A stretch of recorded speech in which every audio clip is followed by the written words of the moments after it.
आज हम डिस्कस करेंगे question number 7। A leased a cholerae for 20 years. 20 years के लिए लीज पे लिया है, रॉयल्टी पे लिया है। The dead rent was 7,500 a year. Dead rent means minimum rent. merging into a royalty of 40 paisa per ton of coal raised means rate of royalty is 40 पैसा। 40 पैसा कैसे लिखोगे? 0.40 with the right to recoup short workings out of excess of royalties of 2 subsequent years from the period in which short workings arose। अब ये case जो है इसमें right of रिक्यूपमेंट क्या दिया है कि जिस ईयर में शॉर्ट वर्किंग होगी उसके नेक्स्ट 2 ईयर्स के सरप्लस में से आप शॉर्ट वर्किंग को राइट ऑफ कर सकते हैं। इससे पहले जो मैंने केसेस आपको करवाए हैं उसमें राइट टू रिक्यूपमेंट दिया होता था फॉर सम ईयर्स, जैसे 3 ईयर्स के लिए या 5 ईयर्स के लिए। तो आप 3 ईयर्स के बाद क्या करते थे या 5 ईयर्स के बाद जो अनरिक्यूब्ड शॉर्ट वर्किंग होती थी टोटल अनरिक्यूब्ड को P&L में ट्रांसफ़र करते थे। लेकिन ये जो 7th क्वेश्चन है, इस तरीके के क्वेश्चंस में आपको बोला गया है कि 2 ईयर्स मिल रहे हैं आपको, जहाँ भी शॉर्ट वर्किंग होती है उससे नेक्स्ट 2 ईयर्स में ही आप रिक्यूप कर सकते हो। ठीक है, तो अगर फर्स्ट ईयर में शॉर्ट वर्किंग है तो आप उसको रिक्यूप करने के लिए नेक्स्ट 2 ईयर्स कौन से होंगे? Second and third.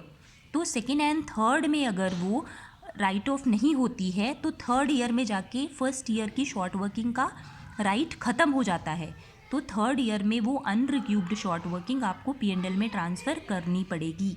तो हर ईयर की शॉर्ट वर्किंग के लिए आप उसके नेक्स्ट 2 ईयर्स देखोगे। ठीक है, और जब ये टाइम ख़त्म हो जाता है 2 ईयर्स का तो इमीडिएटली आप उसको P&L जो अनरिक्यूब्ड शॉर्ट वर्किंग है उसको P&L अकाउंट में ट्रांसफ़र कर दोगे। आगे क्वेश्चन में बेटा आपको क्वांटिटीज़ दी गई हैं first year, second year, third year, fourth year and fifth year की। आपसे लेजर अकाउंट्स बोला गया है बनाने के लिए। ठीक है, तो सबसे पहले एनालिटिकल टेबल ड्रॉ करते हैं। इस तरीके से एनालिटिकल टेबल ड्रॉ करेंगे जैसे मैंने आपको पहले भी समझाया था। फर्स्ट कॉलम ईयर के लिए, देन इस क्वेश्चन में आउटपुट 5 ईयर्स दिए हैं और 5 ईयर्स का आउटपुट क्वेश्चन में दिया है वो आप लिख लोगे। नेक्स्ट कॉलम होता है रॉयल्टी कैलकुलेट करने का। रॉयल्टी 40 पैसा है। 40 पैसा मीन्स 0.40।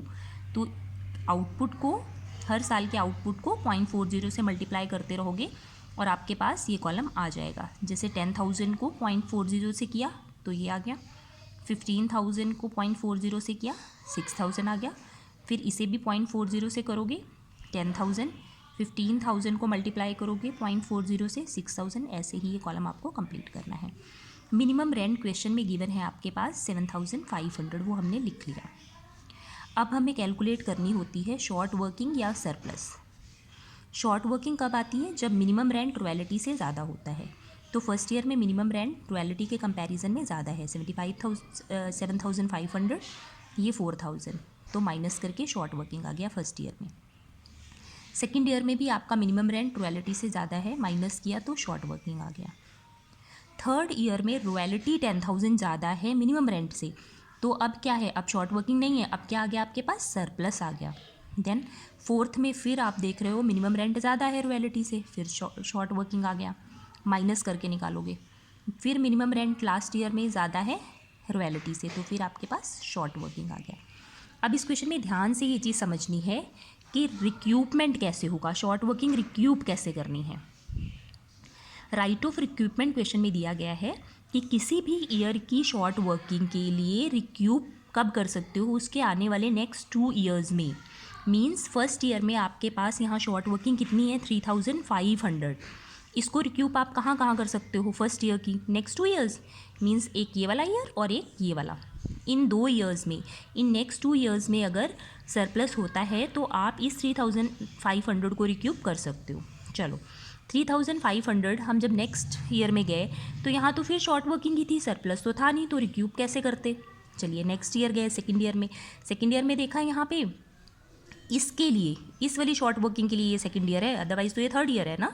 ठीक है, तो इस ईयर में देखा हमने तो 2,500 थे। तो 3500 चाहिए था हमें रिक्यूब करने के लिए, लेकिन हमारे पास है ही 2500 है सरप्लस, तो हमने 2500 राइट ऑफ कर लिया, रिक्यूब कर दिया। क्लियर? तो 3500 में से 2500 रिक्यूब हो गया। अनरिक्यूब्ड शॉर्ट वर्किंग कितनी बची?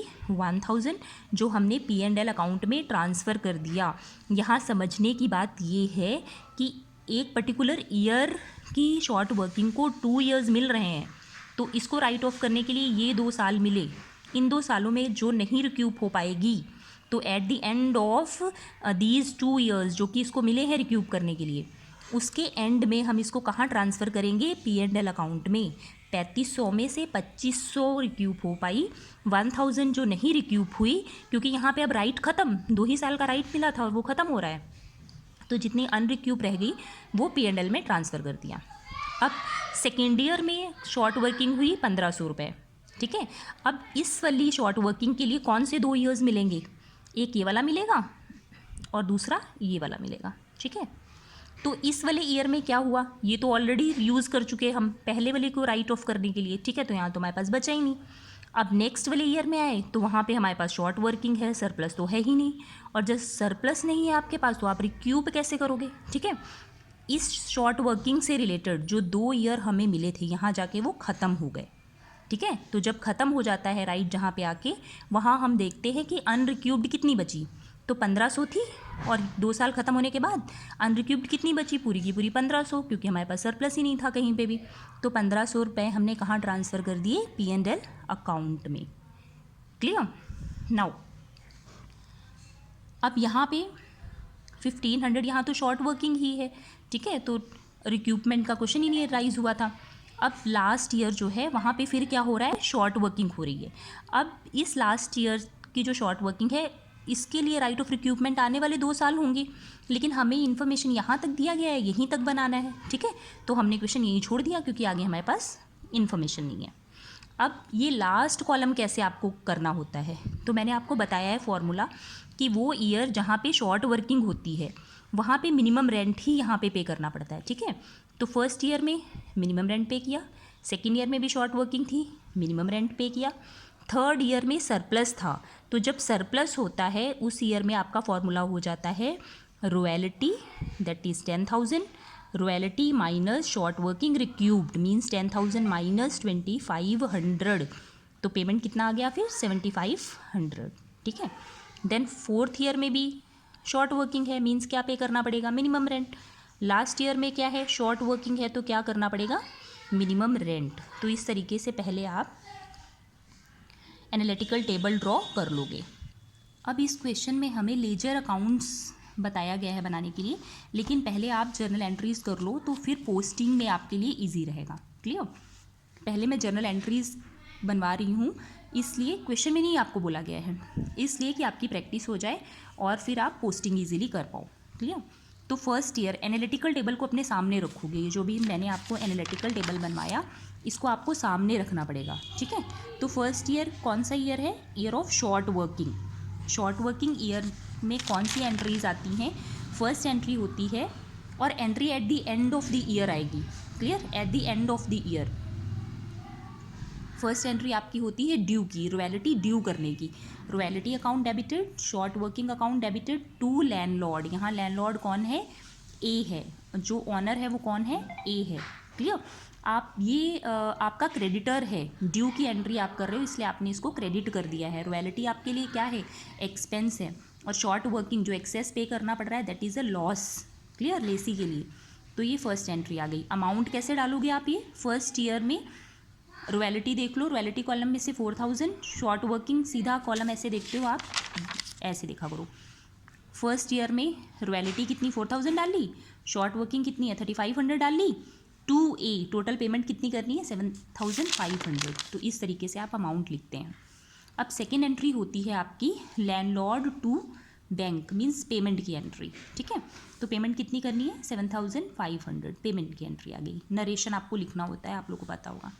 देन थर्ड एंट्री होती है जो रॉयल्टी है उसको क्लोज करना P&L अकाउंट में डाल के। तो रॉयल्टी कितनी थी? 4000 से एंट्री आ गई P&L टू रॉयल्टी, क्योंकि रॉयल्टी नॉमिनल अकाउंट है, सो इसको P&L अकाउंट में डाल के क्लोज कर दिया। यहाँ नरेशन यहाँ भी लिखोगे आप, ठीक है। हर जर्नल एंट्री के साथ एक सपोर्टिंग नरेशन होता है, तो आपको नरेशन लिखना पड़ेगा। Being royalty account closed by transferring to P&L account. Clear.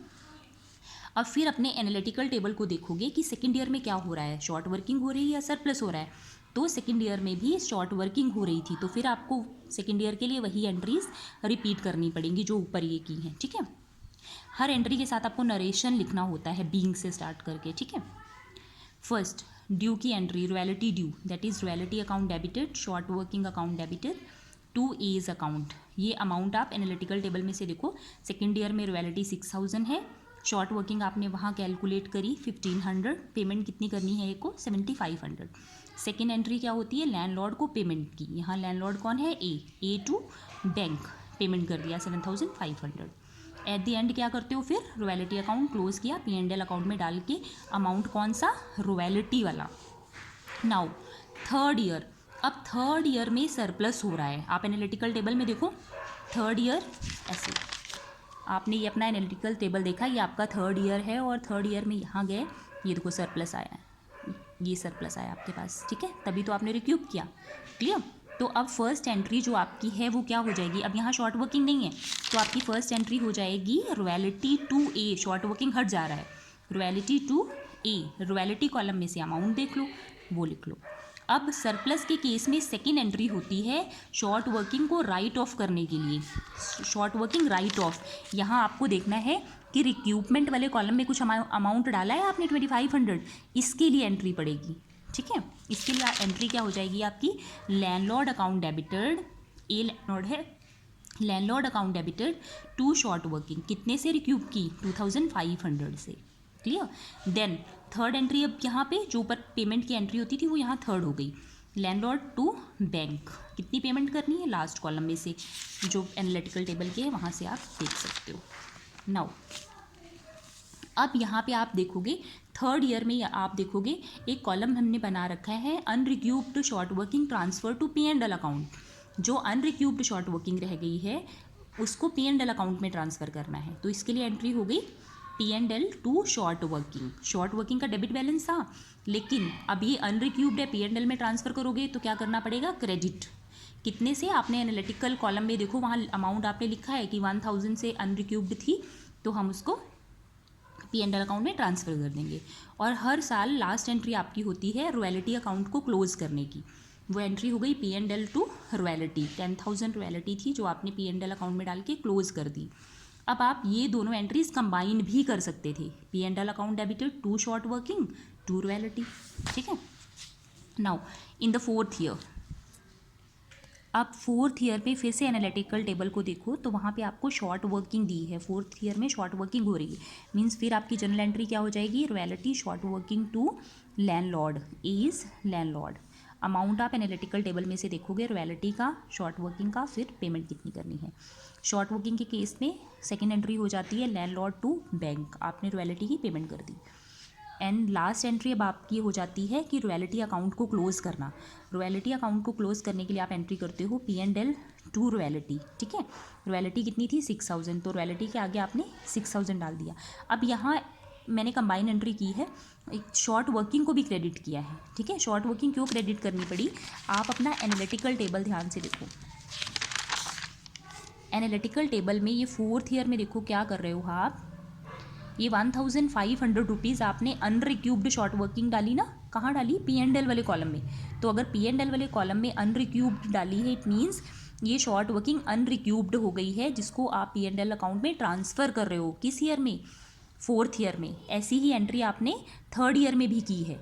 ठीक है, थर्ड ईयर में भी मैंने आपको एंट्री कराई है अभी P&L to short working, same वही एंट्री इसके लिए भी होगी। ठीक है, बस मैंने यहाँ पे कंबाइन कर दी है।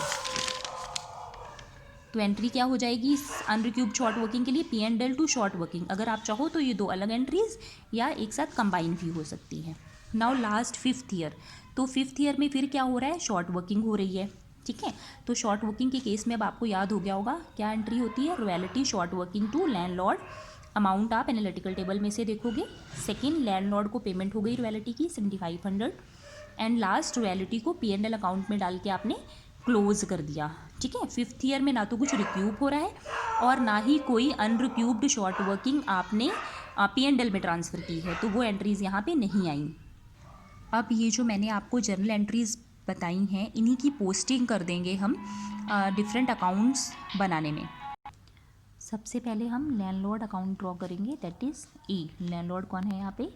ए है, ठीक है। तो फर्स्ट ईयर में फर्स्ट एंट्री जो आपने जर्नल एंट्री की है उसको देखो, आपने लिखा royalty account debited, short working account debited to A, तो ए की क्रेडिट साइड पे इसकी पोस्टिंग हो गई, ठीक है। देन सेकेंड एंट्री आपने की ए टू बैंक, लैंडलॉर्ड को पेमेंट की एंट्री, क्लियर। अब लैंडलॉर्ड से रिलेटेड फर्स्ट ईयर में और कोई एंट्री नहीं है, तो आप इसको बैलेंस कर दोगे, इक्वल आया, बैलेंस कुछ नहीं आया। इसी तरीके से सेकेंड ईयर में भी आपके पास शॉर्ट वर्किंग थी, तो सेकेंड ईयर की एंट्री आपने यहाँ पोस्ट कर दी, पेमेंट कर दिया, दोनों साइड्स इक्वल हो गई। देन थर्ड ईयर में क्या था, आपके पास सरप्लस था, तो फर्स्ट एंट्री आपकी रॉयल्टी टू लैंडलॉर्ड हुई थी, आपने फर्स्ट एंट्री यहाँ पे पास कर दी। सेकेंड एंट्री सरप्लस के केस में आपके पास थी शॉर्ट वर्किंग को राइट ऑफ करने की, राइट ऑफ करने की एंट्री थी ए टू शॉर्ट वर्किंग, कितने से राइट ऑफ हुई थी? 2500 से। यहाँ भी देख सकते हो थर्ड ईयर में 2500 से आपने रिक्यूब की है ये एंट्री, ठीक है। फिर उसके बाद पेमेंट की entry, third entry is the entry for payment, that is landlord to bank, 7500 की पेमेंट हो गई। फिर दोनों साइड्स का आपने बैलेंस निकाला, दोनों साइड्स इक्वल आ गए। नाउ फोर्थ ईयर में फिर शॉर्ट वर्किंग हो रही है, ठीक है। तो first entry royalty short working debited to landlord, आपने वो पास कर दी। सेकेंड एंट्री पेमेंट की होती है, वो यहाँ पे आ गई, दोनों साइड्स बैलेंस करके देख लिया। लास्ट ईयर में फिर शॉर्ट वर्किंग हो रही है, तो फर्स्ट एंट्री आपकी फिर यही होगी, royalty account debited, short working account debited to A, जो कि आपने लैंडलॉर्ड के क्रेडिट साइड पे पोस्ट कर दी। At the end of the year आपने इसको पेमेंट भी कर दिया 5th ईयर पे, ठीक है। दोनों साइड्स फिर इक्वल आ गई, यहाँ पे भी लिखना है 7500। तो इस तरीके से आपको अकाउंट्स बनाने हैं, जो मैंने आपको जर्नल एंट्रीज़ बताई हैं उनकी पोस्टिंग करनी है, ठीक है। ऐसे ही आप ये शॉर्ट वर्किंग अकाउंट बनाओगे। फर्स्ट ईयर में यहाँ ध्यान से देखना है, शॉर्ट वर्किंग अकाउंट में अब आपके पास बैलेंस आएगा, ठीक है, जो कि नेक्स्ट ईयर में ब्रॉट डाउन करना होगा।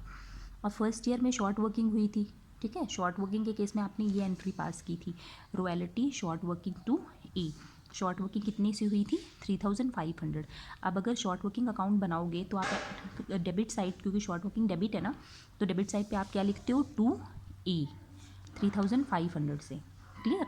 आप फर्स्ट ईयर में देखो क्या शॉर्ट वर्किंग से रिलेटेड और कोई एंट्री है? नहीं है, तो कोई और एंट्री यहाँ पे आप लेजर में पोस्ट नहीं करोगे, ठीक है। Eight the end of the first year आपने बैलेंस कर लिया, बैलेंस कितना आ गया दोनों साइड्स को करके? 3500। अब क्योंकि बैलेंस है तो ये बैलेंस नेक्स्ट ईयर में सबसे पहले आपको क्या करना पड़ेगा? In the beginning of the next year, ठीक है, आपको इसको ब्रॉड डाउन करना पड़ेगा। फिर नेक्स्ट सेकेंड ईयर में आप देख रहे हो कि आपके पास क्या हो रहा है? शॉर्ट वर्किंग हो रही है, तो सेकेंड ईयर की शॉर्ट वर्किंग के लिए फिर आपने एंट्री डाल दी short working to landlord, second year की शॉर्ट वर्किंग यहाँ पे पोस्ट कर दी, फिर आपने इसको सेकेंड ईयर को बैलेंस कर लिया।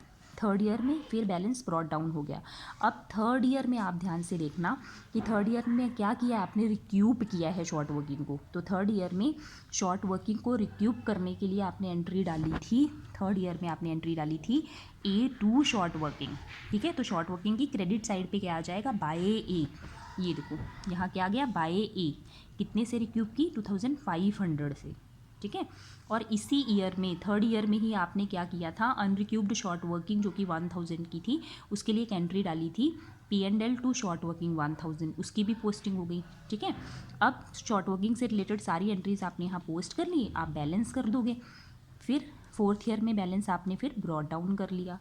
फोर्थ ईयर में फिर शॉर्ट वर्किंग हुई, शॉर्ट वर्किंग से रिलेटेड फर्स्ट एंट्री जो आपकी थी royalty short working to landlord, तो क्योंकि आप सिर्फ शॉर्ट वर्किंग अकाउंट बना रहे हो तो short working to A, that is landlord, 1500 से पास किया। फोर्थ ईयर में आपने क्या किया है, क्योंकि शॉर्ट वर्किंग वाला ईयर है तो कुछ रिक्यूब तो हो नहीं रहा है, लेकिन फोर्थ ईयर में आप एनालिटिकल टेबल को ध्यान से देखो तो आपने 1500 रुपीज़ की शॉर्ट वर्किंग को P&L में डाल के क्लोज़ किया है, क्योंकि ये अनरिक्यूब्ड थी, ठीक है। तो ये एंट्री यहाँ पे आ गई, फिर इसको बैलेंस किया, फिफ्थ ईयर में आपने इसको ब्रॉड डाउन कर लिया। लास्ट ईयर फिर क्या हो रही है? शॉर्ट वर्किंग हो रही है, तो शॉर्ट वर्किंग को आपने यहाँ ट्रांसफ़र कर लिया, एंट्री को पोस्ट कर लिया, शॉर्ट वर्किंग टू ए ऐसे। फिर आपने क्या कर दिया, लास्ट में बैलेंस फाइंड आउट कर लिया। क्लियर। देन सबसे इजी है रॉयल्टी अकाउंट बनाना, क्योंकि हर ईयर में रॉयल्टी से रिलेटेड 2 ही एंट्री आती हैं। फर्स्ट एंट्री जिसमें रॉयल्टी डेबिट होती है टू लैंडलॉर्ड करके, और लास्ट एंट्री जिसमें आप रॉयल्टी को P&L अकाउंट में डाल के क्लोज कर देते हो। ठीक है, तो first entry royalty to A, landlord कौन है, ए, 4000। फिर आपने इसको at the end of the year P&L में डाल के क्लोज कर दिया, तो बाय P&L 4000। हर साल बस ऐसे ही आपको रॉयल्टी पहले ड्यू की एंट्री जो होती है वो यहाँ पोस्ट करनी है, और लास्ट एंट्री जिसमें आप रॉयल्टी P&L अकाउंट में डाल के क्लोज करते हो वो एंट्री यहाँ पे पोस्ट करनी है। क्लियर।